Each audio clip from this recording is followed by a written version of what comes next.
Welcome to the Author Your Life podcast, where you can write a new script for your life and become the hero of your story. I'm your host, David McRae. You are the author of your life. Let's get started. All you have to decide is what to do with the time that is given to you. In my experience, there's no such thing as luck.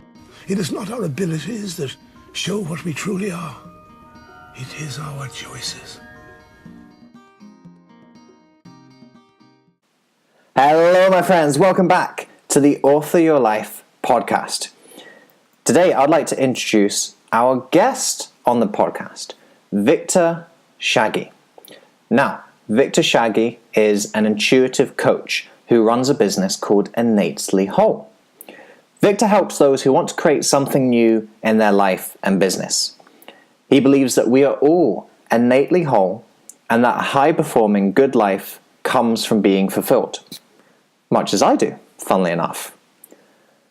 Now, whilst Viktor was an art director and a fitness model, the achievement he is most grateful for is the relationships he built with his wife and the impact he has created with his clients. Viktor is a good friend of mine, and I found this conversation really interesting. Actually, specifically because he's a friend of mine. What I found in this format, the interview discussion format, is that you find a depth and a new perspective on people that you thought you knew. I remember this from my very first interview that I did of this type, when I was interviewing my dad. Now, the parent-child relationship is one of the closest relationships you'll ever have, and mine and my dad's was certainly no different. I knew Dad for 22 years, and I felt that I really understood who he was as a person, the lessons that he bestowed upon me, the wisdom that he had. And what I was seeking to do in that particular interview was I was seeking just to bring that out onto record and to share it with others.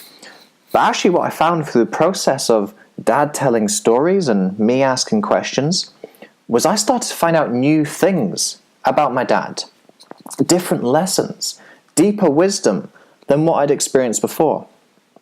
And this was actually what I found with Viktor. I went into this interview with certain expectations, certain things that I wanted to cover. And actually the way that the discussion, the interview developed was really fascinating and enthralling for me. And I hope that that will come across to you too in this particular interview. Now, some of the things that we talk about in this interview include Viktor's personal development journey, how he was looking at all the books, all the videos, all the gurus, and he was trying to fill something within him. And ultimately he recognized that trying to fill himself up in this way from the outside in wasn't really working. And what he had to do, as well as doing the commitment to learning and growth and seeking new wisdom, was also to find the wisdom within him. We also talk about happiness. Viktor talks about the components of happiness and a fresh perspective on happiness. And perhaps how the way that we see happiness isn't necessarily the right way or the truthful way. Another interesting thing we cover is talking about pain. And we laugh about how we actually put a figure on this of how much we as humans are made up of pain. And actually how we as humans carry around a lot of pain with us. But this is not something to see as a negative, because we talk about using this pain, channeling it and focusing it. Actually, this is where all of our motivation comes from, our character comes from, our strength and abilities can come from this place of pain. And all that gets discussed in the first 20 minutes of this interview. There's so much more to cover and so much more to learn and listen to. So I don't want to leave you hanging for too much longer. I will just cover one thing quickly with you. Myself and Viktor did this interview in a hotel. Now, we went in the early afternoon and we thought we'd have a reasonably quiet atmosphere. And we did for large portions of the interview. However, at certain points, people were coming in for their afternoon cocktails and their afternoon tea. And so the chit-chat around us at times gets slightly louder than I would like in an ideal situation. Now, this doesn't drown out me and Viktor. It doesn't detract from the content of the conversation. I didn't want to edit this out too much because in the process of drowning out the background noise, you also inevitably end up drowning out a bit of the actual voices, me and Victor. And I didn't want to remove from the clarity and the essence and the energy of us talking. I've touched it up slightly, but even with the slight touch-ups, there will still be that background noise that comes in at certain points. All I'd say is, I don't want this to discourage you and put you off. I would encourage you to keep on listening because the content is still good. The energy that Victor brings to this interview is still great. And that is what I really want you to take away from this interview.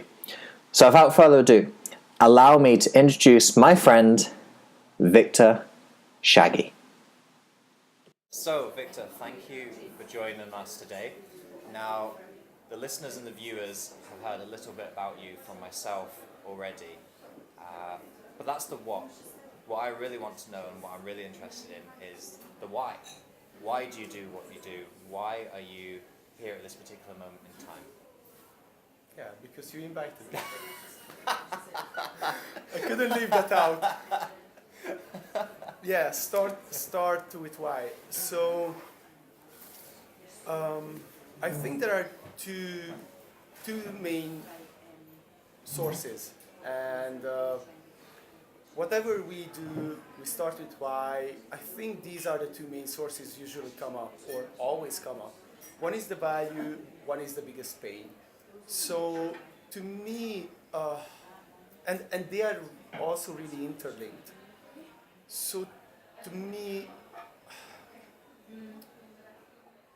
one of my biggest value is to understand this human magic, to understand this life, to understand people, to understand myself. And it just happened to be that I found that coaching and deep conversation and speaking with people is one of the best way to discover how I work, sometimes through the client, how others work, what are the similarities, how to achieve things, because when you want to achieve things, then you have to discover the laws of how things work. So it's always like being a researcher, a scientist.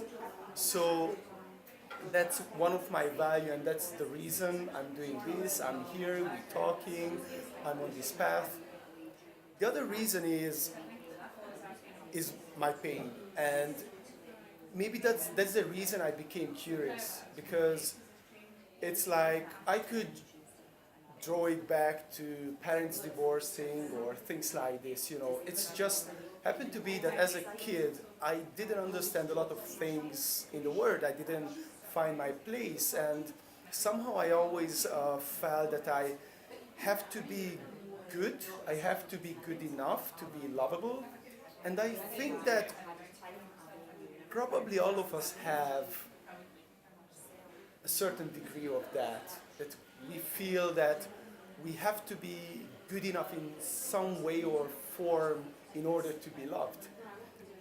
That's why the source of every struggle is somewhere is a deep insecurity of the ego. So, but to don't fly away, it's and say something more like tangible. An example is that in 2016, I've been really trying hard. I've been really hustling and struggling. So I'm a self-development enthusiast, like you, like maybe many of the viewers or who is listening this, and I was just hanging on YouTube, watching videos, gurus, everything, and we're trying to figure out how can I be successful finally, how can I be good enough and fix myself. And I've been hustling, working 16 hours a day, didn't talk with my wife because that's like wasted time. And thing is that the more, I was talking about this today, the hungry ghost, that we all have a hungry ghost inside. And the hungry ghost is like an Eastern picture. I learned it from Buddhists. I don't know if it's in other religions as well, but the ghost with a huge belly and a small neck. And that's something I see in society and especially in self-development, that we have this huge belly when we want to consume more and more, and it cannot be satisfied, and we have a small neck. Like, however much we got, we cannot satisfy that hunger. And that was me in 2016, that I just wanted more because I saw my happiness out there. And because of that, what I didn't realize, that I was actually focusing on my lack.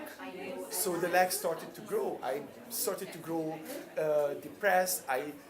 We almost divorced with my wife. I hated my job, everything I did, and mostly I hated myself because I didn't do it. I didn't make it. I wasn't successful according to my image or my thoughts.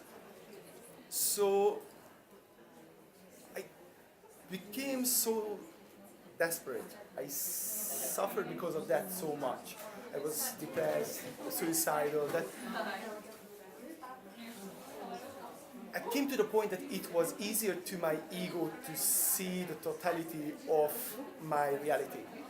So the ego don't want to get released this struggle. The ego don't want to get released this hustle, because it believes that if I release it, then I won't be successful, I won't achieve, I won't go forward. But that's not the truth. Once I released it, I were able to appreciate what I already have, who I already am, and because of that I started to see, to focus on things which already work, and coming from a better place, showing up much better, and because of that those things started to grow. So it's not like, what I realized, it's not like you become successful and then you become happy. It's more like you become happy with what you have and who you are, start to appreciate it. Because of that you start to nurture those things, and because you nurture it, like a plant starts to grow. One last quote, and No last, anything, go as long as you want, Victor. Michael Neal has an amazing saying or quote. So from Michael Neal, it's like, if you do things in order to be happy, you're doing things in the wrong order. Oh, I like that. If you do things in order to be happy, you're doing things in the wrong order.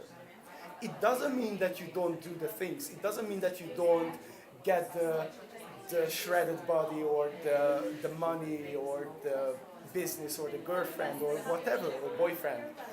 It doesn't mean that. It means only that the order, what really matters. So that's it. Man, there's so many things I want to pick apart from that. I was just making a checklist at the back of my head. I was like, let's expand on that, let's explore that. That happens when you this is good. Open-ended question. You know, some interviews you're like, oh man, where am I going to go from here? So it's better to have more questions than not enough questions. One of the first things I wanted to pick up was you were talking about pain as a motivator, and man, I agree with this a lot. And my personal story, my personal progression, pain has been a big motivator for me. And the more and more people I meet along similar journeys, along similar paths, it almost seems like pain is a prerequisite for personal development. It's a prerequisite for success. I don't think you can get to the heights you want to achieve, whether it's being happy or finding your purpose or being in love. I don't think you can really get to the heights unless you've experienced that pain. Do you feel similar? Do you feel that pain is like a key ingredient in motivation? Oh yeah. Look at people who others look up to, so successful people, stars, athletes, millionaires. So for example, like Arnold Schwarzenegger, right? He when he was a child, when he was a little kid, their family, their parents were really struggling with money. And in one of his, or in few of his interviews, he describes, or he's telling the story how he were declaring to himself that when he grows up, he will be successful, he will be financially successful, so he don't need to live in like poorness, right? So, but if you look up really a lot of like successful people, you always find that there is some kind of pain which started them on the hero's journey. So we are all on the hero's journey. As you say, be the author of your life. Being author of your life, first thing is realize that you are the hero of your story, and you are on the hero's journey, whether you accept it or not, or whether you want to see it or seeing it or not.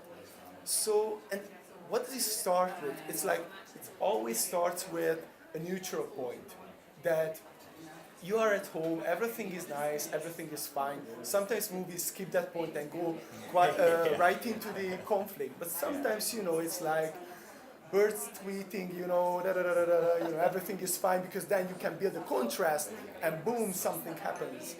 So, because what is pain? What is trauma? It is an emotional charge. It is an emotional charge. And it is motivation. Emotional charge equals motivation. If it equals to not to do things, and if it means to procrastinate, then it's still a motivator. If it means that you go for your things, it's a motivator. That's how things work. It's like the space, thought, feeling, action. And a trauma is in an emotional charge, that's the feeling, and just after that, there is the action. I had, in one of the morning, I was just thinking the other day about this. This was actually half a year before, when I was meditating in the morning, and we're thinking about one of my friends, what kind of adventures we had in Riccione, Italy. We went to Osho Fest, and we had crazy adventures, and this guy had a strong personality, like a true leader, and we like walked like 10-15 miles because he were convinced that we go into the right direction, and we went completely the opposite direction. And somehow it came to me like wow, his strong character had like such a view of the world. Some I consider like quote unquote positive or negative, or it doesn't matter. And I was thinking like, why does he have that kind of personality? Like he was a really rich guy, and he didn't want to be rich. He always were running away. And we're thinking about this as well, and we're reflecting on my own personality. And at one moment, it just realized, it just struck me that we are 70% of trauma. And it was so beautiful. It was so beautiful that everything who I am, everything who you are, is that it's like not just a bad thing, the good thing, your love, your compassion, your gratitude, everything is at least, and this is just how it came to me. It's, the number doesn't matter. It's 70% trauma. And I burst into tears that, wow, everything, I was so judgmental about myself. And I was so judgmental about my trauma. But how many things I actually can thank for my trauma? Yeah. Like actually it's like I'm the baby. And at the same time, it doesn't matter anything. You can let it go. It's just a story. But you can also take it in several ways.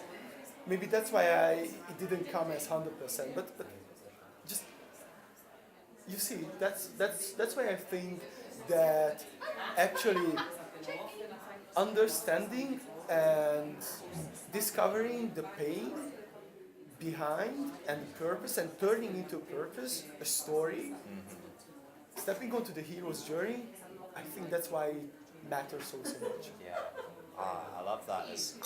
I talk in my book, one of the sections is talking about it's called Finding the Gift, this exercise I walk people through. And essentially it's looking back at all your pain in life, all the pain points, all the scenarios, all the mean things that people said to you or did to you, or didn't say to you, or didn't do to you. And recognizing that out of every pain came a gain. Because as a direct result of what you went through, there are certain things that you did or changed, certain beliefs that you developed or strengthened that only came because you had that pain. If you hadn't had that pain point, you would have never have done all the things that you've done up until this point. And to recognize that we live life as a coin, and there's two sides to the coin. There's the happiness, the sadness, the day, the night, the life, the death, the pain and the gain. It's all contrast, it's all balance. So I really liked what you were saying there about how we are 70% pain. Scientists may prove that number at a later date for you, Victor. If you pay enough, they prove anything.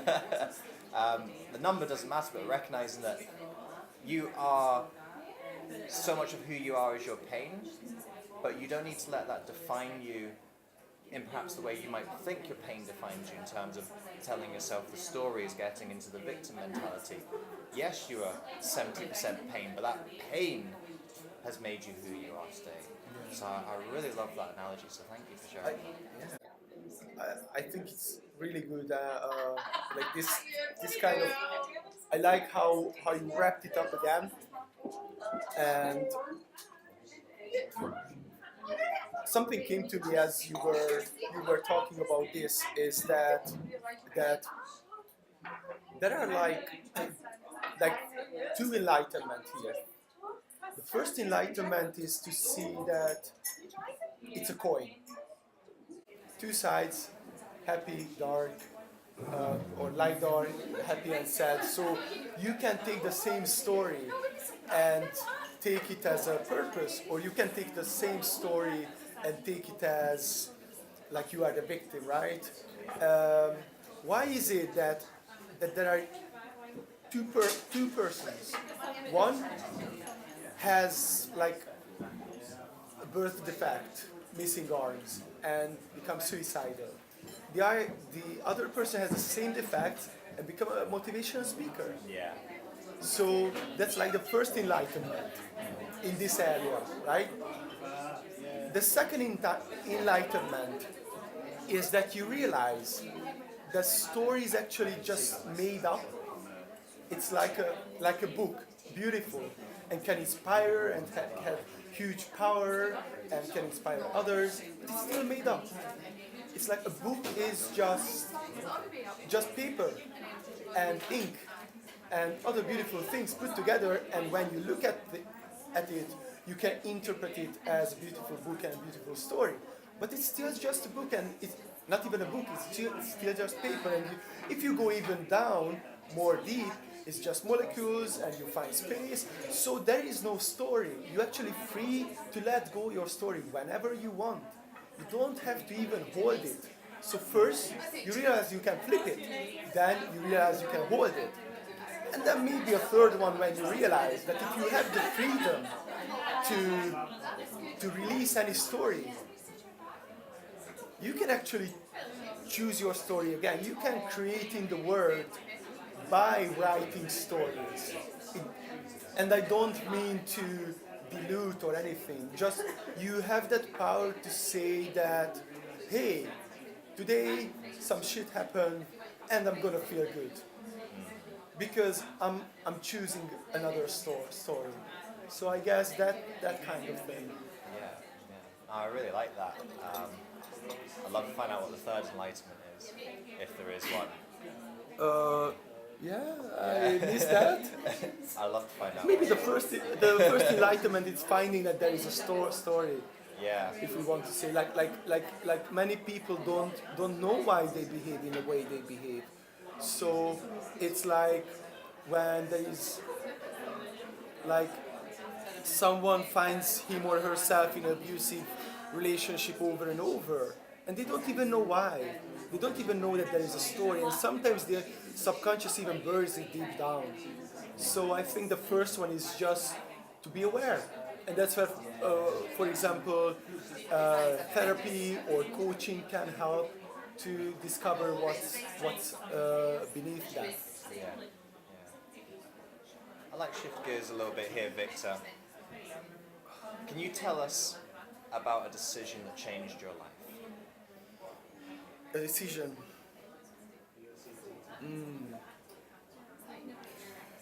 Yeah, first I'm like, ooh, there are too many decisions, and are they like fitting here, or just, and then, okay, one came really clearly. The decision I made in my life is to be happy first,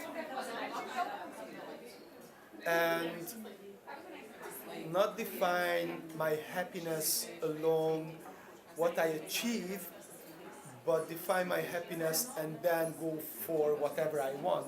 And this means as well to love myself and others first, and not after the achievement. Because what happened with a couple of times with me before, and this is the kind of thing I'm aware that I have to look out for, both to like put happiness first. So this is like a affirmation, a decision every single morning, right? And whenever I find myself stepping out and life, gives me a slap, and I'm reminded, right, is that it happened with me before that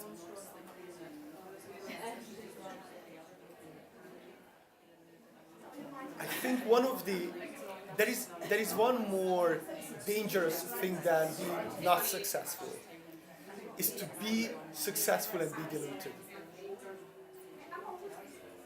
So if success doesn't come from if it's not in a direct proportion of personal growth, and I think that sometimes I find myself at least determined to, maybe that's too strong of a word, but so far I found myself to falling out from time to time, to be reminded to come back. I think that that's part of life. So there were times when I thought that I'm successful, according to my values, obviously, or that recent values. I'm successful, and that means that I judge myself.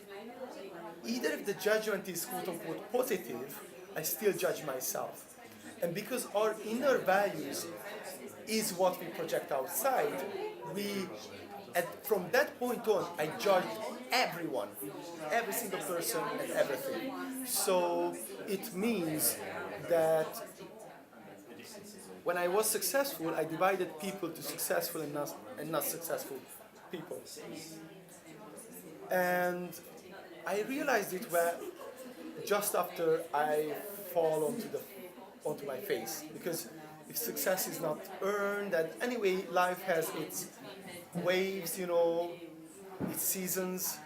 So when I fell in face, I started to see what I'm doing. I started to see that there were people who I looked up too much, and there were people who I looked down too much. So it has its traps. And now I just remind that I kind of reframe success. So success is more being in that place that I'm appreciating myself and others and what I have, and just do my best to go forward. And I feel that there is a great promise in that to kind of humanity, to say that you can be already successful if you are a mother. You can be already successful if you are a janitor. I have a favorite person is a elevator guy. And the first I met him, he was like, "Hey Victor, how are you doing?" He dances every morning and singing songs from the radio, and hey, what's up, and he's, I don't know, like 60 years old or so. I'm pretty bad to estimate that, so if you're listening, forgive me. So, and this lift guy was just reminding myself to this notion that at the very point when I was judging myself that I'm stuck in a job what I hate, which is just came from my thinking that I hate it, is that he's an elevator guy, and obviously I judged him as well, you see. And he was happy and he was so uplifting and giving so much. So it just twisted my world around to like see him and my judgments, it just didn't fit together. So you don't have to be a millionaire to be inspiring or be a hero of your life, right? Yeah. So yeah. Yeah, that's really funny you should say that. I have also met an elevator Maybe guy. the same. who- Shog? No. Who has... I only ever met him for the minute that it takes to get from the floor that I was going to the floor I was going to. And there was just this essence about him, and it was a tourist attraction. It was like this big tower down in England. And in the 60 seconds, he just narrated the journey, told us about the tower, told us he was just giving like the health and safety stuff, almost, a lot of it. But there was just this essence about him where I could just feel that he was perfectly aligned with what he was doing. There was just something about him that was the perfect elevator guy. And I knew from that essence that he was happy. And I felt so affected by this essence in the 60 seconds going up the lift and the 60 seconds when we came back down.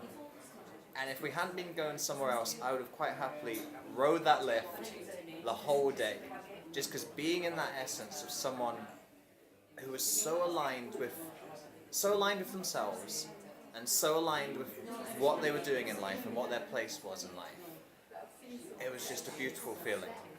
What do you think? What is the essential thought and feeling of this lift guy to be aligned with what he's doing?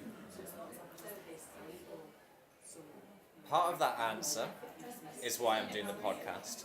Because I want to know the answers to how do we find that essence of being in that wonderful alignment.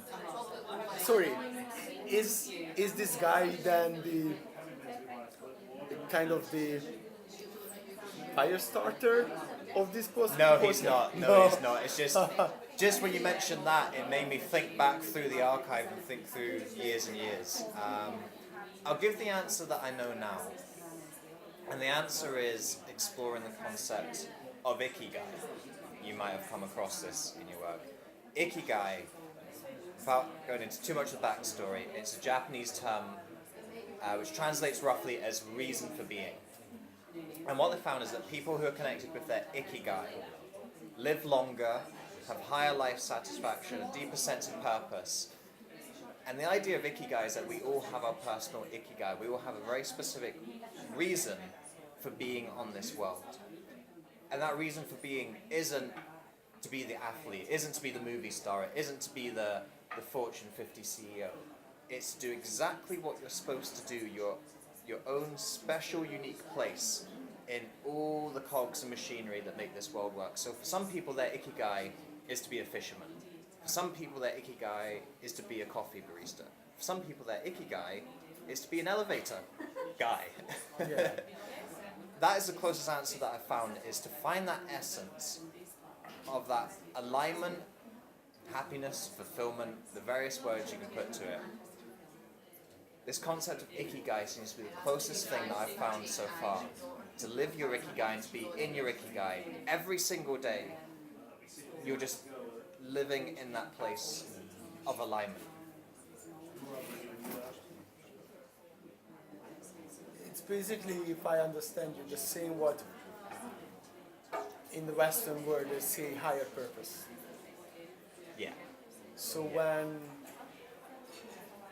I think that higher purpose has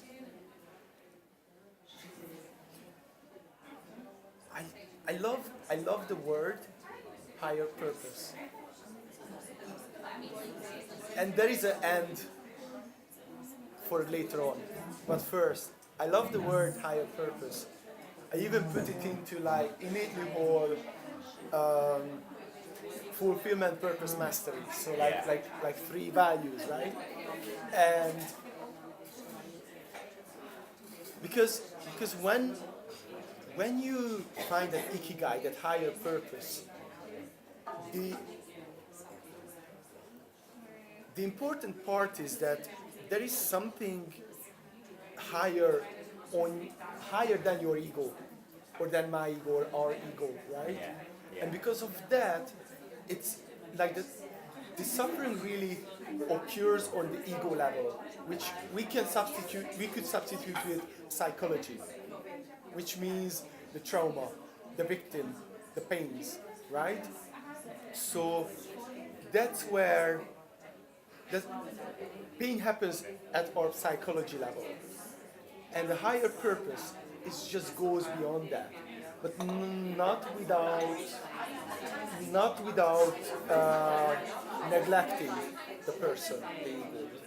But it's like somehow there are these, everything what happened with you through life, and you went through those enlightenments, what we were talking about, like you realize that you can flip it, you can release it, you can make up a new one, and then through that evolvement, you can devote yourself to a higher purpose. And here's the end. I cannot ignore that there is another aspect. I feel that this is a paradox. Like, the existence of a higher purpose is a paradox, which is actually more beautiful than saying that there is a definite answer.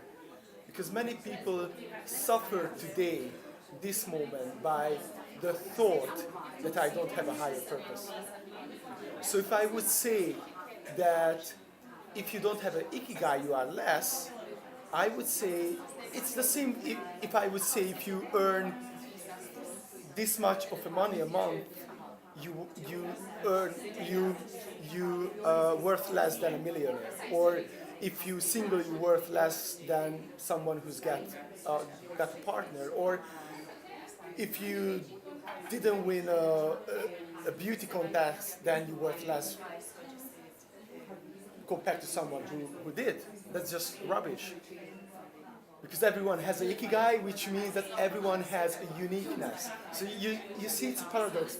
In some point, it is there, and in the other point, or from the other side of the coin, that's like coin is a paradox itself. Coin is a representation. Like yin and yang is not the representation of the duality; it's the representation of the paradox of duality exists, but it's still one. So the truth is always in the land of the paradox. When you see that actually both exist, that's the true power. So just not go away too much. So we were talking about like you need an ikigai or the need of a higher purpose, and at the same time, I believe that when through meditation, when you're not thinking about this, so a purpose, it's for the ego, it's for the psychology. It's one of the highest, maybe the highest way you can think. But what's coming to me, and I'm not sure if it's true, but it's coming to me. It's the highest way you can think, but not the highest way you can be. Yeah. So thinking is limited. Yes, thinking is dual. So it's still just one part of the coin, and there is the being, which the being means that you see the deepest reality, which is non-dual. And that we could have another podcast just about that. Yeah, this is some deep stuff. Right? For now. it's like things are just things. There are specific meditations for that. You can look it up. I mean that's a core part of my philosophy. You can look up the three principles. You can look up the non-duality. You can look up the self-inquiry meditation. Ancient master like Papaji, Moji. I don't quite remember. He's got a YouTube channel, Rupa, whatever. Maybe we're gonna put in the description. Yeah. So there are teachers who like work with this non-duality concept. It's not a concept. So when you see that things are just things, and we give meaning through our awareness. So by looking at this cup, we see the cup. We give meaning to the cup. It's not there. There are molecules. So actually, even scientists are broken to two parts. One is the realist and one is the idealist. The realists say, if there is a table in the next room and I'm not in the next room, the table still exists. So the realist scientists say that if the table is there, I'm not in the room, the table still exists in the other room. The idealists say, if I'm here, there is a table in the other room, I'm not aware of the table doesn't really exist. So my awareness gives form, my interpretation gives form to the table. So even scientists, because they looked so deep into reality, and when you go deep into meditation, you see the same truth, that all your story is just made up. In the depth of that, there is the space of emptiness, the empty sheet of paper you write your story on, but you can write anything on it. So what I want to bring across is that life has no meaning. Life has no meaning whatsoever. It's the empty paper, the empty slate, where you can write anything on it. So why is this a beautiful, magical thing? And I think that's what you also, that's what you're kind of, when you saying to me, author of your life, that's what I'm thinking of. Is like, hey, my message is, I mean, you say if it's right or not, but that's what I feel. Hey, my message is that you can write your own story, you can make up your own story, you can be clear the story you've written so far, and you can see what results it brought to you. You can reframe it and continue your story different, or you can just chuck it away and start a new book. Yeah, So, definitely. I 100% agree with that. The listeners, the audience, most of them know my story of the defining moment in my life being losing my dad.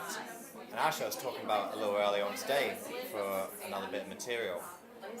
And I was saying, at that point that I left my dad's hospice room, I actually had the chance to say what story I was going to leave with. Was I going to leave with the story of sadness, bereavement, a hole in my heart, a hole in my life? Was I going to let that experience define me? Or was I going to let that experience define me, but define me in a way of transformation, change, impact, fulfillment? And that's the story that I chose. Exact same experience. You were talking earlier about the two people who are born with the same birth defect, the same life experiences. And one day I really want to write a book and explore into this notion of you can have two avatars, Avatar A, Avatar B, and you can match them on age, gender, ethnicity, upbringing, socioeconomic status. You can have these people who are matched on so many different variables. One of them falls into this life of languishing and despair. The other one rises up into a life of flourishing fulfillment. Exact same avatars. What is the ingredient that makes Avatar A go one way, Avatar B go another way? And that is one of the answers that I want to find on this journey, because Author Your Life is a philosophy, it's a process, it has the frameworks and strategies that I talk about and teach, but Author Your Life is also a movement of inquiry. It's a movement of discovery. Because I'm not sitting here claiming to know all the answers. In fact, there's far more answers that I don't know than I do know. I can help you with the answers that I do know, and I'm searching for the answers that I don't know, and if I start finding more answers that I don't know, I can help you with those answers that I've discovered. So it's at the same time a process of teaching, and it's a process of exploration. And yeah, you capture the essence of it really well, that we have those blank pages ahead of us, and we add the meaning to the story. We put the meaning into our story, and from then on, you get to change it. You get to choose what meaning you want for the rest of your life. So yeah, I think you did interpret it rather well, Victor. Yeah, and I just want to say, like, the first I saw your video, I saw it through Facebook when you were actually talking about this moment and your experience, and it was just that raw human honesty, and just with the full whole totality of it. It's like, this is the experience, this is what I could choose, and this is what I decide to choose. And bravery, because I think changing the story takes great courage. So just want to say that. Thank you. And just something came to me, is that it's not by accident that on the emotional ladder coming from apathy, going through fear, anger, and go up to acceptance and peace, there is a turning point, which is courage. The courage is the point when one becomes a hero. The courage is the point when we take personal responsibility, personal leadership. We say that life not happens to me, but happens by me, and that from there is still a place for evolvement, that life happens through me, and that's me. But that's a huge important part. And another interesting thing, what I learned a couple of months ago, is that courage comes from the, I won't say it proper because I don't know French, but it's come from the French, something like, okay, I'm gonna give it a go, like courage, core, I don't know. So there is like a French source for it, which means heart, and they often even connect it with heart. And very interesting that I was researching, and I'm using heart-based meditations, heart-based practices. I have a free course of that, The Place of the Marketing, right? So it's really interesting that the heart is somehow connected to our ikigai, and our heart is connected to the courage. So when we slow down and we simply bring our attention to the organ of the heart and just breathe into that, so simple. We do that, we become more centered with who we are, our thoughts start to quiet down, and it's easier to see the truth in things. It's easier to be connected with our purpose, with our ikigai, and to maybe even just be one with the courage which is already there. So it's just interesting how things like as we speaking, I'm kind of seeing them connecting, or it's just coming together. Yes, yeah, definitely. There's a couple things that you've said so far that I think are feeding into questions that I had prepared and feeding into ideas I wanted to explore. One of the things I would want to ask you is, what do you think your 3 most important habits are? All right, three most important. Are they positive? Because important habits can be negative as well. And, Okay, right? explore that. What do you mean by that? All right. So obviously there can be, and it's important. It's important to see the broad picture. And I'm on the path to master myself, my life, and I'm a human too. So I come in as a coach, saying things, and I think it can be sometimes really empowering to say good things, to say wise things, and to say human things, because it can be empowering. I find if it's coming from a good place, right? So there is this kind of practice. The things I don't want you to know about me, Yeah. right?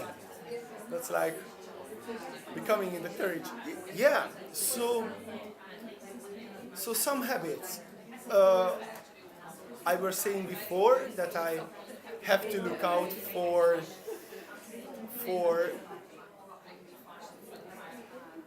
not believing that I'm more successful than others. I cultivate positive thinking, and I cultivate thinking about myself as a successful person, and at the same time seeing anyone. So before I tried to think that I'm successful, and somewhere it's part of that I'm more successful than others, because that's how the mind works. And now it's more easier from this place to cultivate gratitude. So like, you have skills I don't have in that level. You have, for example, traits. I would love to get to that level. And for example, before that, I would make myself feel bad. And now I'm just breathing that in and become grateful for you being in my life. And that with other person. And sometimes this person may be showing me a negative trait and showing me that it's inside of me. Sometimes, for example, one of my main habits is that I'm so empathetic. I'm so understanding everyone, and it has a good side and a bad side. And recently, I became aware of that.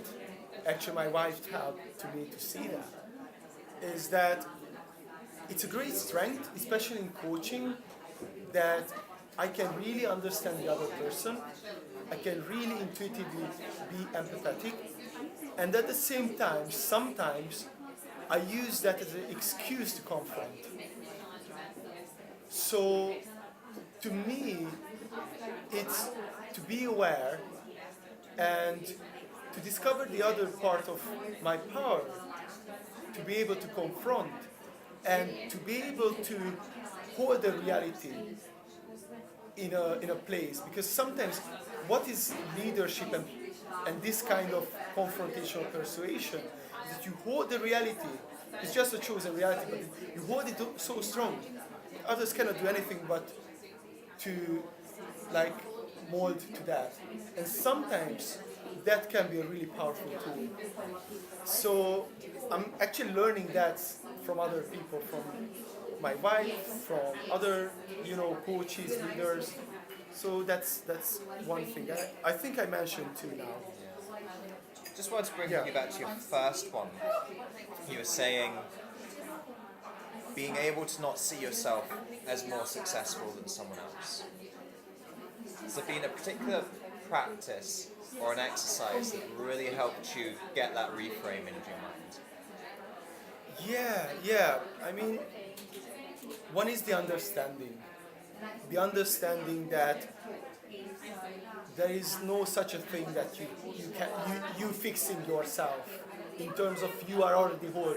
As I say, you are innately whole. You are whole and good since the day you born. It's just a story you make up around that, right? As you say, you can choose. So that's really important. And there is a practice there is a meditation or meditations to get that grounding, get that understanding, to arrive to that point, to see that. And from that point, that's like the 0 point, how I see it. From that point, what I do is I spend some time, sometimes deliberately sitting down and reframing things in my life.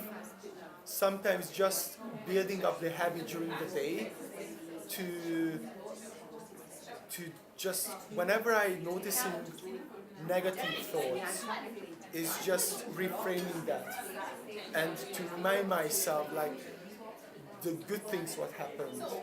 Like, for example, I sit down in meditation and first I just ground myself, just see my thoughts, my feelings, my bodily sensations as things. Just they happening, not good or bad, just they happening, and I see myself that I just one with the process. It's a thing what's happening in the present moment. It's not a thing you do in the future and the past. That's where life really happens. That's why there cannot be any meaning, there cannot be any action. It's just happening right now. So that's one meditation. It's like the grounding. And then I'm coming back first to achievements I've done. And like just recalling the feeling, like when I achieved to get down to under 8% body fat and get a photo shoot. That was one big thing for me. It's an ego thing at the beginning, right? And there was a point when I realized it's fine to wanting to achieve that. And when I came to Glasgow as an art director, came here to Glasgow as an art director, and built a team and jumped into the unknown, or just when I kind of woke up to this and started to appreciate my relationship. So first I go back to the past and leveraging on the successes I had. Then, and also before that or during that, if anything comes up, anything where I like, like really like Tense up? Tense up, Yeah. yeah, I was searching for the word. Then I take that and I reframe it. I question it. I reframe it. I ask, what is the opposite of that true in some way? Is the opposite of the opposite? So I reframe it. So if I have a trash, I sort that out. Then I leverage on my past. Then I look around my recent day. Again, if there is something which is trash, which is negative to me, then I reframe it. Then I start to look up little things like, it really can be little things like I called up 3 people and I wanted to call up 3 people, or I wanted to call up 5, but I did 3, whatever. And I just get the feeling, yeah, I achieved that. And once you do 3, 4, 5, you want to do 7, 10, 20, 50. So your mind just, this is a good feeling. And to me, it was challenging to visualize. We had this talk before. It was challenging to me because I'm a kinesthetic person first and visual second. So to me, it's like I'm thinking of the situation, I'm feeling there myself, and I'm feeling the emotion, and then the pictures start to come. So that's what works to me, and I do that in small during the day, and because of that, it's like I'm building this habit. So that's one of my important habits at this moment of time. Okay. There's something else you said earlier. We're talking about decisions, and you said making the decision to be happy first. And this feeds into something that I wanted to ask of how do you show up or aim to show up as your best self every day? What helps you to wake up in the morning and enter the day, your work, your relationships, your general feeling of well-being? What helps you to show up as the best you, the best Victor?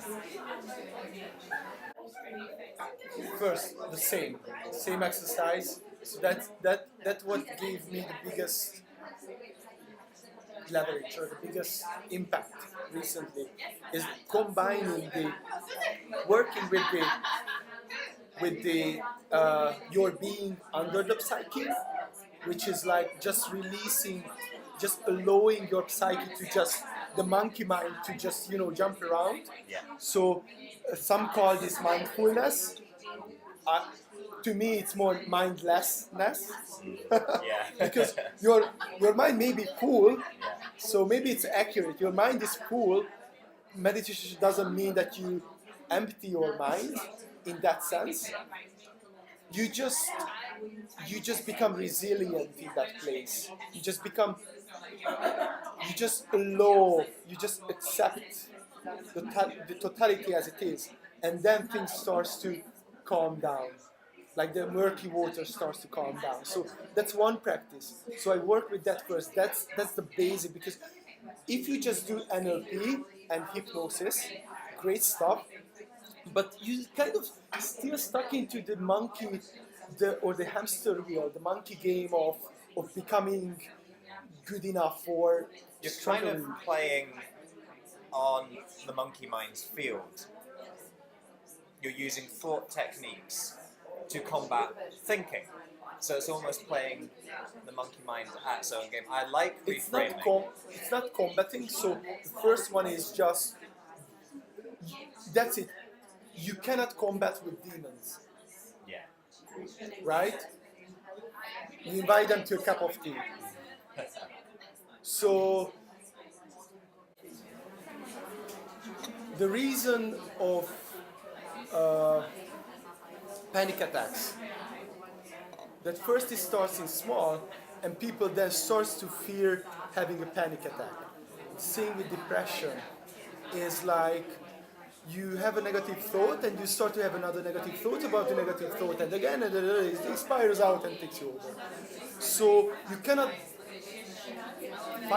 combat with demons. And in 2016, I was trying to combat with my life. So this is maybe the most important point, is that when I gave up the fight, that's when I was able to change. And strangely, I build on top of that. So after that, I can build the techniques. I can say that, so before that, when I had a negative thought, I started to freak out. And they started to, just expire out. It's just overwhelmed me. And I just couldn't do this NLP thing. Maybe I wasn't efficient enough. I don't know, fair enough, maybe. To me, it was more of when I now have a negative thought, what I do is I breathe it in. I breathe all the negativity in. It's like because what is that? It's a shadow side of us. It's something, it's a part of us, it's a trauma, it's a story which we deny. It's a story which we deny. So negativity is like in yin yang, right? It's like when you fall apart, you fall apart. So what I do is I breathe it in. I start to love it. I start to accept it. I start to be curious. What is this? What is my shadow side? What is my story? And the more I do it, I can calm down. And from that place, it's easier to be positive. It's easier to be great. I couldn't do gratitude. I did the freaking affirmations every morning. I was like a machine. I did the green juices, the morning rituals, all the freaking thing. And after a week, so there is the threshold or a critical mass when you start to build up a positive psychology, a positive persona, and that's when the negative starts to fight with double, triple energy, fights back. And I was just falling apart. I was more depressed than before, and I was like, "Damn, sorry." It's like I was so disappointed in myself. It was either the whole self-development industry is missing something, or I'm missing something, and I don't know which one is the more sad, right? So that's how I do it. It's like basically neutral point, resilience, and you can build on that. It's like Neo stepping out of the matrix, realizing what he realized, and with that power he claimed, going back to the matrix to do the change. So that's the kind of thing. But at that point he knows that it's just an illusion. So you know that NLP and psychology is just a chosen story, right? So that's the thing. That's now I'm able to be grateful.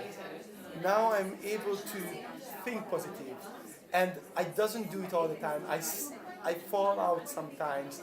I have down times. So it's important to say, because I don't want the listeners or the viewers to set up the expectation that I now have to do it, unless, it's like it works in the way, cup of tea, and then you do the play. So yeah. I think that's a really important point to make. I think everyone has got to find their own, I'll use solution for lack of a better word. I think solution implies that the problem, you would argue, we're innately whole, there is no problem. We've got to find our own path, our own mechanism to become what we want to become. For some people that's NLP, for some people that's law of attraction, for some people that's Buddhism, for some people that's money or wealth dynamics or whatever it is. All of these things, I speak about this a lot with yourself, with other people in the field. They're all interpretations and expressions of the truth with a capital T. At the end of the day, there is a truth that we are all searching for. We're all searching for this truth with a capital T. And all of these things that we find along the way are expressions and interpretations of that same truth. And I think the key is not finding out which is the best interpretation or the best expression. NLP is the best, no, law of attraction is the best, no, religion is the best. It's finding what works for you, what resonates with your particular character, your particular story. They're all just tools, and we use different tools for different things, and people use different tools for different reasons. And I think that is a hugely important point to express. So all of this is just tools. This podcast is just a tool. I wish it was more than a tool, but at the end of the day, that's all it is. All we're doing right now is finding an interpretation and an expression of the truth of the capital T. For those listening to the podcast, it probably resonates with them to some degree. Some of what we're talking about is making sense to people, and they can use that to help them with their lives. But there is no absolute answer in any of this. Yeah. I mean, it's like we are on a journey too. So as you're saying, it's sometimes, I mean, it's like you cannot know like what that thing will bring you. You cannot know how you're gonna get where you're gonna get. I think that maybe there are a few things it's just, that's the beauty of life, is that we are all unique, our paths are unique. So I think while podcasts and videos and books and whatever can be really inspirational. We often find ourselves get lost in just believing to gurus, made up gurus, authors, or whoever. It's like, don't believe a word I say. Don't believe a word I say. Take it in and decide and try out. It's like sometimes if we would just act more, like what I see, for example, in self-development, is like if we would take the 10th of the information and the other ninth part we would spend with, and this I'm saying to myself as well, we would spend with implementing. So that's one way I want to go. The ninth of the time we spend with implementing that one thing, and not giving 1 hour to listen a podcast and another hour to listen another one and another hour to listen another one, which is fine. It's great joy. But actually, 1 hour listen a podcast, 1 hour taking the note, and then maybe 2 months to implement one thing from that. And test it. If it's good, good. If it's not, you will benefit much more. And it's for books, for anything really. Yeah. Sometimes mastery is deliberate practice, taking one thing, practicing it, and then learning and building on top of that. After 1 year, 2 years, 5 years, 10 years, 20 years, you will be master of that thing.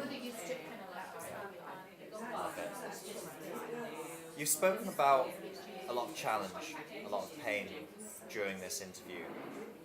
Yet here you are on the other side, and I think you found a lot more answers, a lot more clarity, a lot more self-assuredness, a lot more of your innately whole being. What motivates you through challenging times? I love that question. I think that I don't like to be in pain. it's so Boom, simple. done, drop the mic. It's so simple. It's like human beings is just the kindness and the ruthless built into the system is that we want to go towards pleasure and we don't want to be in pain. So when I'm in tough time, it's painful and I don't want to be there. And that's why painful situations can be our biggest teachers. And it's like you can never figure out life, but you can be on this beautiful journey. It's like I see life more as a question, more as a continuous challenges and overcoming of that. And I just accepted to be on this journey instead of be on a finite yes or no.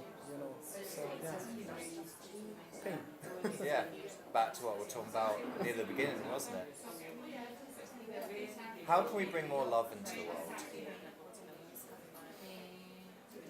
The first thing what came to me is love ourselves, and obviously this is not a big like this is a commonplace, and at the same time people don't go deep enough into that.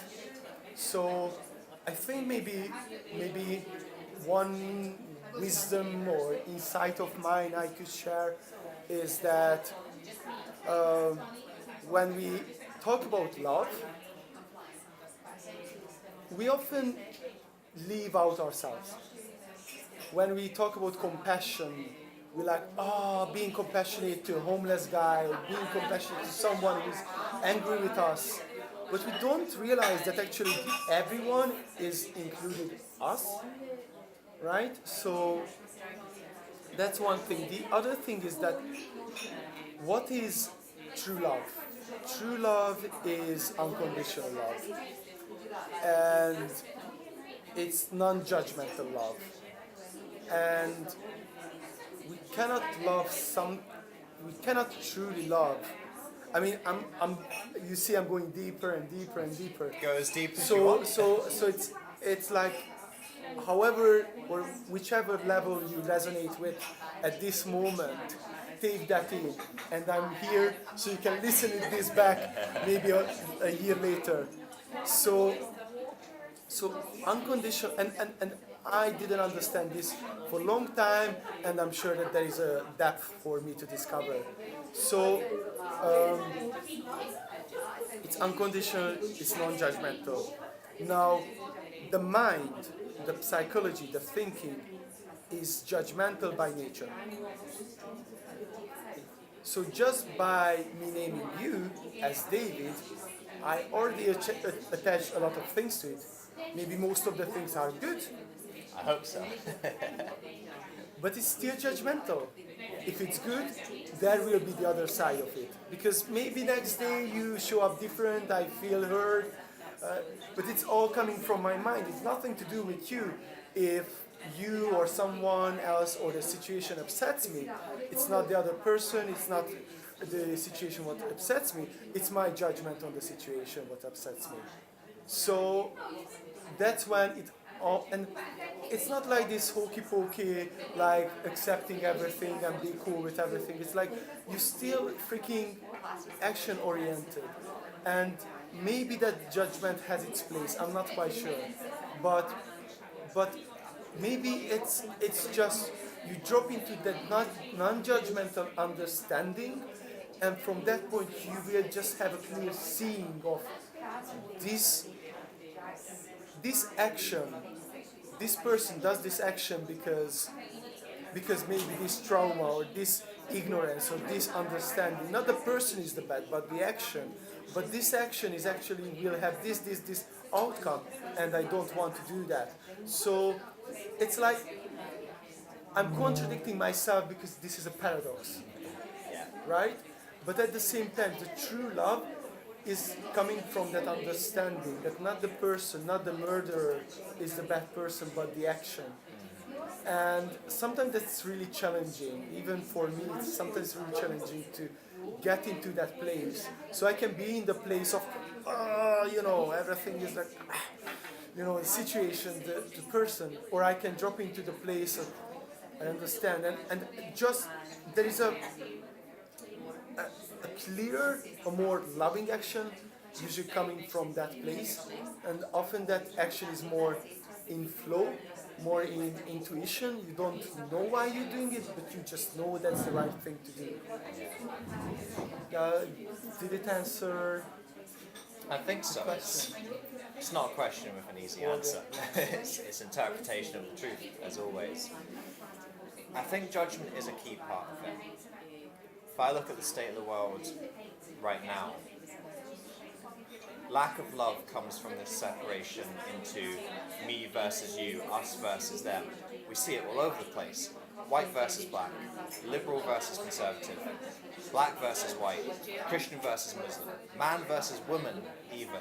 We can't even find this commonality between man and woman, between the very essence of humanity. What if someone is transgender, or sometimes people have problem with gay, being gay, or something, Again, I have gay friends. us and them. I love that. Us and them. It's right? So straight versus gay. it's like or colors. Yeah, everything, right? So it's like and isn't it the same thing? Like basically the thinking, the separation, it's just that's like the material, the fabric. But if you scale it up, if you let it ferment, the thinking on its sometimes dual and maybe not so good place, that's what it can go to like racism or countries or gender or other kind of hatred. It's basically hatred, or we seeing it now, that with all this separation of me and you. So maybe another tangible wisdom is that, or point of view, is that when you see a beauty in someone, when you see a fault in someone, what makes you able to see that?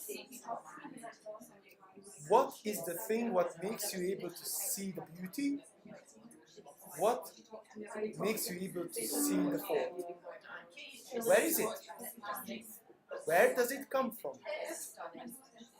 Just really ground the scientific way, just think about it.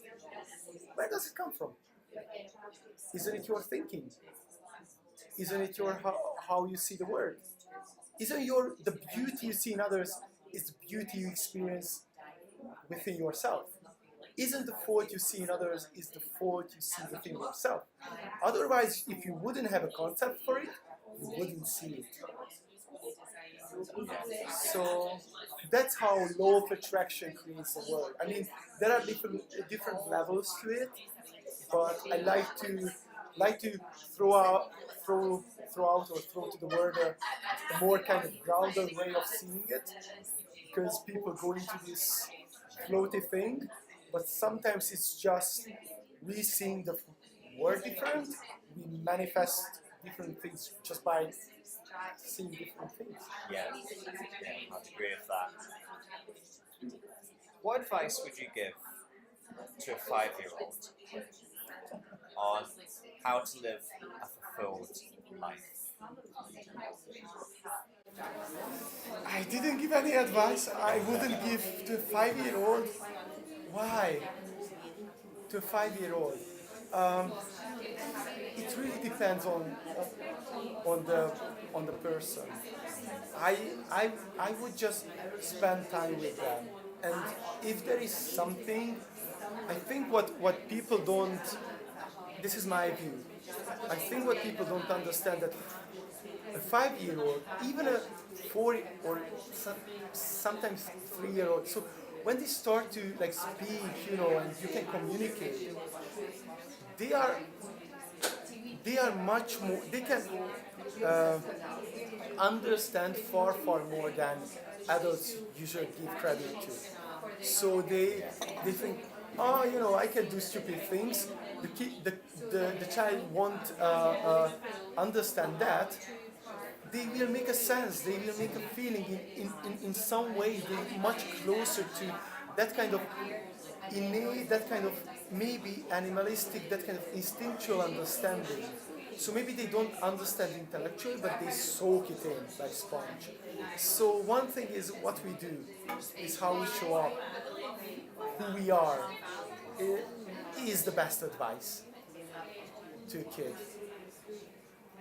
And obviously from there you can actually explain a lot of things in a very humble way to a kid, and just checking in that if he or she understands, just trying to really make them understand, and asking questions and taking the questions seriously.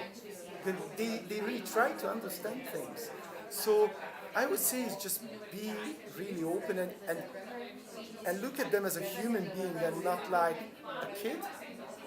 It's just they have a way of operating, but not a level of operating. Right? So, yeah. I really like that answer. I happen to agree with you. I think actually as 5-year-olds we have a much better sense of who we are than we do as adults.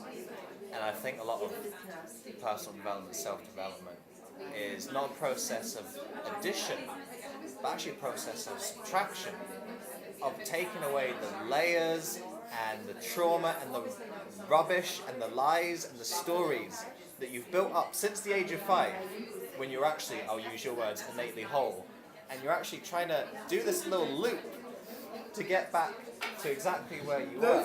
That's why I'm laughing and thinking back of the question, and that's the brilliance of the question, because I could go in. Come on, to 5 years old. I mean, what advice? I mean, parents. A 5 years old is flooded with advices. A 5-year-old is surrounded with nothing but advices. A 5 years old is seeking advices, wants to learn, wants to build up the persona, the psychology. That's somehow our faith. That's somehow our what we're destined to do is to. I will be dramatic, and this will be absolutely silly and don't. It's just to be dramatic. I sometimes like to do that. Is to just we are destined to be doomed, and then to rise up again. So it's in some sense there will be traumas. In some sense, our psychology will be built up from these traumas, and in some sense, there is this whole journey to subtract, to go down. But something is happening. There is a transmutation happening along the way. There is this hero's journey of being in the safe, the birds tweeting and being at home, and then this doom, this trauma happening, and all of these things and struggles, and then like transforming, like the alchemy. It's like the inner alchemy is transforming this story through or into something which is helpful and maybe even releasing and going back. So yeah. I think that's a nice frame. What was it? We're destined to be doomed. Destined to be doomed. I'll put that as the title of the episode. and also, I was in a meditation retreat, and it was so uplifting because we were listening every evening. We didn't speak throughout the day, but there were teaching what we were listening from a audio tape, and the master was saying, giving the teaching, and after that he was saying that you're bound to be successful. You're bound to be successful. You're bound to be successful, and he said it 3 times. You are bound to be successful, and this is the thing that again, like the other part of the coin. So it's like, yeah, are we innately broken? Are we innately whole? Probably both are true, right? But the reason I'm saying you are innately whole because I want to point you to that side, because that's an enlightenment for us. How I see it is to see that we are innately whole deep down, and that just calls you into this hero's journey. Brilliant. So Victor, I'd like to start to round off this very deep and insightful conversation, as loath as I am to, but these questions could go a whole lot deeper, I don't know. What are you grateful for? Oh, first person that comes into my mind, my wife, and then it just spirals out. I think because that's really important to me, and it's like one of the first realization. And then I'm really grateful. I think like relationships became more and more a central thing to me. So I see more everything as a relationship of people, relationship of organizations, relationship of ideas, relationship of everything. So yeah, I'm tend to coming back to be grateful for relationships, to be grateful for people and people who are challenging me, people who are showing something which I don't have, people who are showing something which I do have. It's always coming back to relationships, and now I'm going broad and going specific. It's hard to me to say other specific things. Because then it's like I'm grateful for this happening. I'm grateful for being out of place, maybe yesterday or last week, or having I don't know, like maybe financial challenge, or maybe in my mind, or emotional challenge. So really, I think just recognizing that it's life is more a journey than a destination. Life is more question than an answer. So I think that, yeah. Great answers. What legacy do you want to leave after you're gone? I think I'm still figuring out. So I could say again, I'm into the flow, I could say big things, and I'm gonna try, but I feel that at this moment of my life, I'm deepening it. So at this moment of my life, I think I just would like to deepen my understanding of people, and just in that, from that understanding, and maybe not giving as much advice, rather learning how to elicit from others their power, to learn how to empower others. That's something I'm on a journey to deepen and learn and master more and more. And that will be the base of my legacy, and then just scaling that up. So sharing what I've learned, and just eliciting without imposing my ideas too much. So it's kind of again a paradox to I like to just teach, to just express what I learned, and at the same time maybe on the one-on-one coaching and maybe on other parts is just me being able to understand the mechanics of personality and social interactions that I can elicit or help to facilitate what's inside of the person without me putting into. It's like being a good teacher to draw out. So I think that's where my legacy will head towards. This podcast is called Author Your Life, and the term Author Your Life came to me because for me, one of the things I want to achieve in my life, achieve, horrible word, but we'll use it in lack of something else. Looking from that level or understanding, yeah. The thing I want to achieve in my life and to help others achieve is to be authentic, is to live their authentic self. And the root of the word authentic is actually author. So to be authentic is to be the author of your own life. So I'm really interested in this word and this notion of authenticity.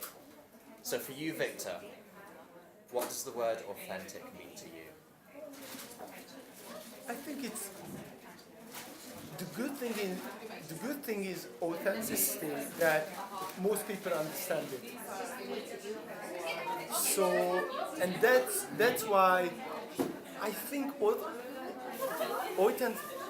I cannot say the word authentic. No, happy. Authenticity. Yeah, that's authenticity.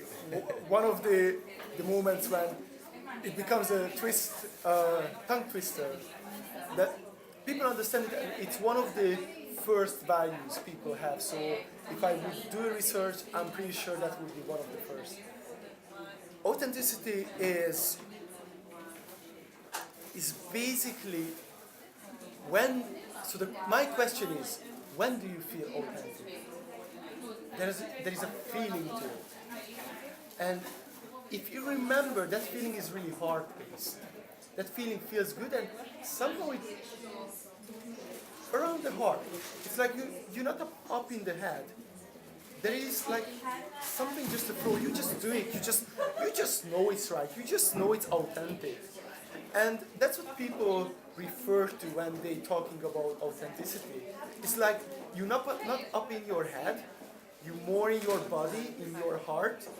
You are more a whole human being. You're not separated here. You living as your whole being, and because of that,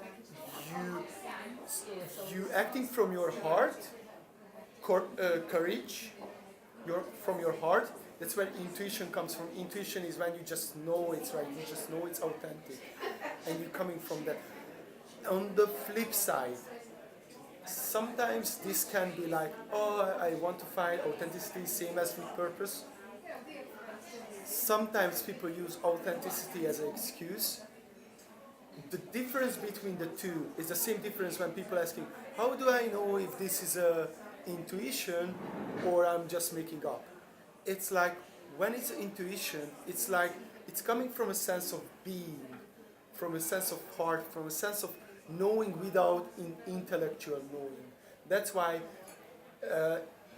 it's like, I find important to come back to the heart. There is a sense of, it's coming from accepting, it's coming from a sense of oneness, a sense of seeing beauty. But yeah, hard. If I'm making up a story, if I'm using it as an excuse, the authenticity, there is a thinking involved, there is a analyzing, there is a kind of thinking engagement involved in that.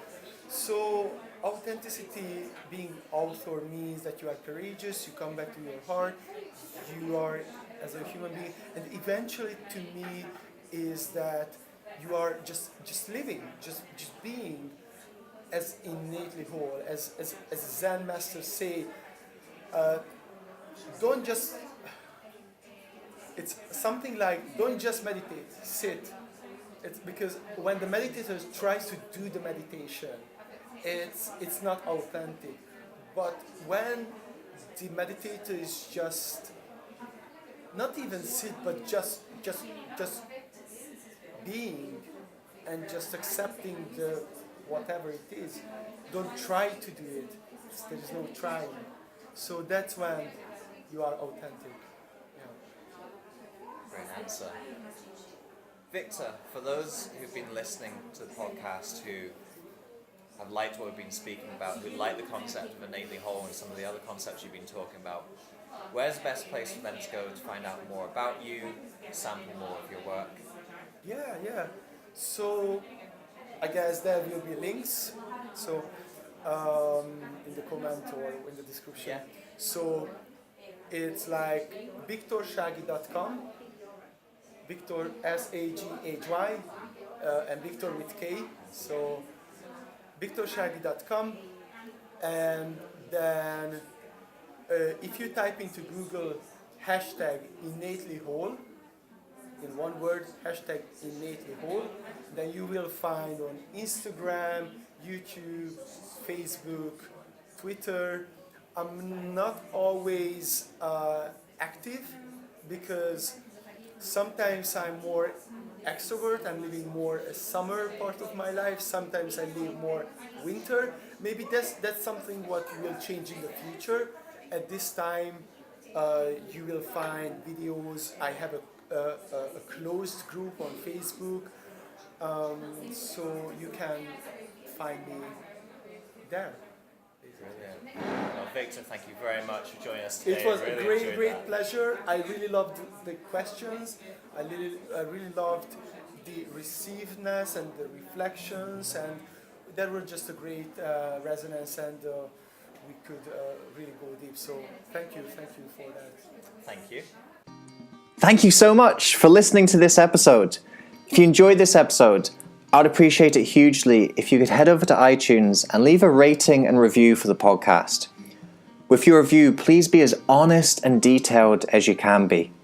Because with honest and detailed feedback, that helps me to adapt and grow this podcast to most serve you, the listener. Also, if you enjoyed this episode, then make sure you subscribe to the podcast. That way you aren't going to miss any of the future episodes that we've got lined up for you. Until next time, remember that you are the author of your life. You hold the pen, and you can write whatever script you want for yourself. So go out today and write yourself a beautiful story.